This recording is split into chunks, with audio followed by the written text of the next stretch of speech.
وایسا من وایسا این خیلی اومد اینجا خیلی معلوم حالا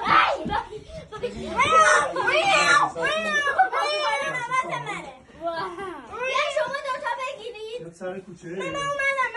جدولا نه نوبت منه نه من نرم آقا نوبت من بین دوتا جدول قرآن گذاشتم فلزیا من نگرد داشته من زورم بیشتر فقط من اینجا باشه نگرد داشتم دیگه دارم کبابرگ درست میکنم نه حالا همه برسه بعد میان کبابرگ